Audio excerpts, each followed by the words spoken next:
And so today we're going to actually talk about grid and composition, and many people use these interchangeably.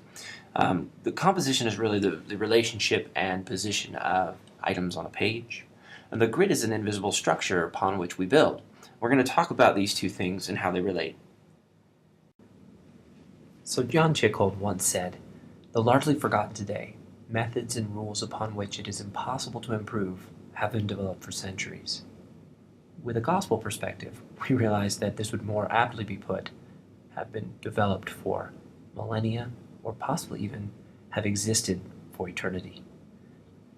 It's interesting to note that the principles we use today to design, the principles of beauty and proportion, are things that we've learned by observing nature, the very thing that our Heavenly Father, through His Son Jesus Christ, created for us.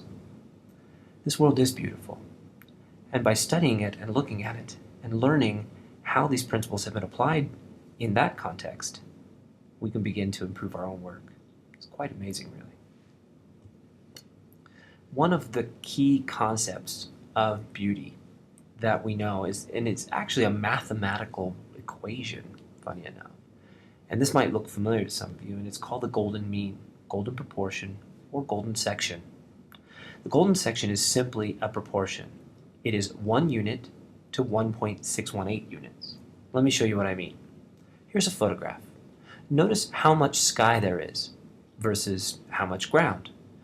The trees in the foreground occupy approximately or roughly 2/3 of the composition. The sky, approximately 1/3. If I lay the golden proportion rectangle grid on top of this image, we see something even more interesting.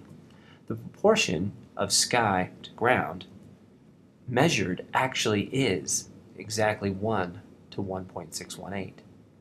Interestingly enough, our bodies are also proportioned in the same way.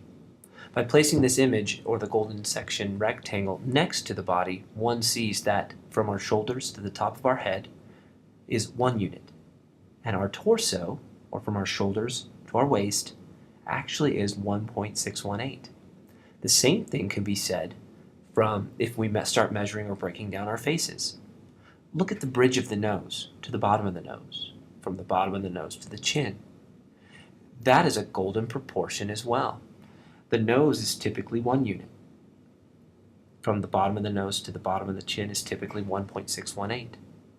That distance is exactly the same as the distance from the bridge of the nose to the top of the head, or in this case, C. So A plus B equals C. It's a very common relationship that exists on our bodies. You can see how this translates into photography as well.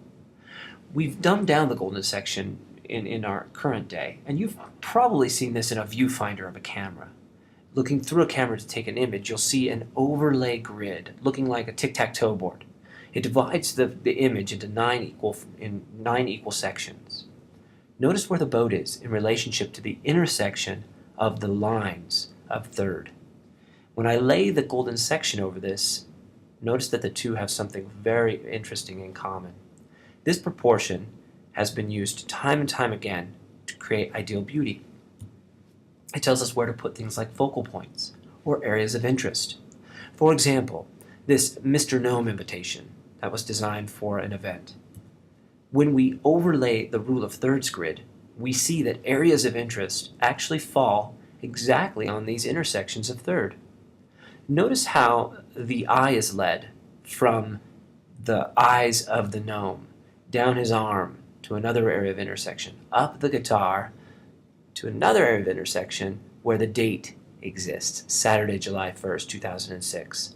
These 3 areas of interest, the date, his eyes, and his hand holding the guitar, form a triangle. It's a triangle of interest. It's a very common technique to lay out compositions using this triangle of interest, based on the grid of what we call the rule of thirds. This flyer was created based on the rule of thirds. In fact, when it was sketched, you can see the rule of thirds grid was overlaid onto the composition. Areas of interest exist on those areas of third.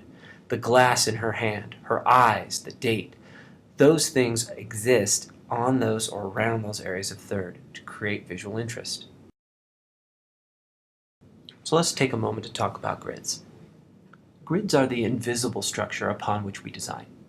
I've just demonstrated before we see this image of this house how the golden section or rule of thirds functions as a sort of grid for laying out different designs. We're now going to talk about page layout, the grid as it relates to magazines and book design. Now, I did want to show this image of the house to make you understand that, or help you understand, that the invisible substructure of a home is actually what holds it up. We don't see the 2x4s. We don't see the floor joists. We see carpet. We see sheetrock. We see paint. But in order to hang the sheetrock, the studs were spaced at a specific interval so that we would know where specifically to hang things, where the screws are placed to hold the sheetrock in place, where the nails go to hold the shingles in place, etc., etc. So let's start by looking at some definitions. The left page of a spread is called the verso. The right page is called recto. Of any specific page layout, we have a live area and what is known as margins. Now, outside the margin or edge of the page is an area called bleed. Now, if it exists outside the page, why did I mention it? It's not something I can touch. Well, when we're designing the page, we often design in what is known as bleed, or an 1/8 inch more of an area around or margin around the page, the printed page. Our images are allowed to bleed off the page into these areas. So are our colors, and sometimes even our text. This is then trimmed off in production, and this is what creates the illusion that images were printed right to the edge of a page. So they actually trim the paper, they don't print right to the edge. And this is known as bleed, typically 1/8 of an inch. Grids are divided into horizontal and vertical components.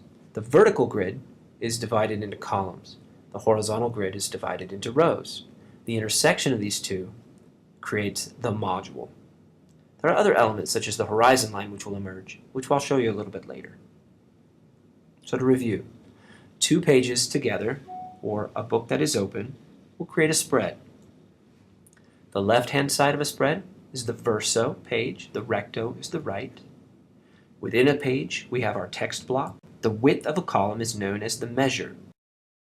As you can see here, the page is divided, or grid is divided, and anatomically we identify the top of a page as the head, the bottom of a page as the foot.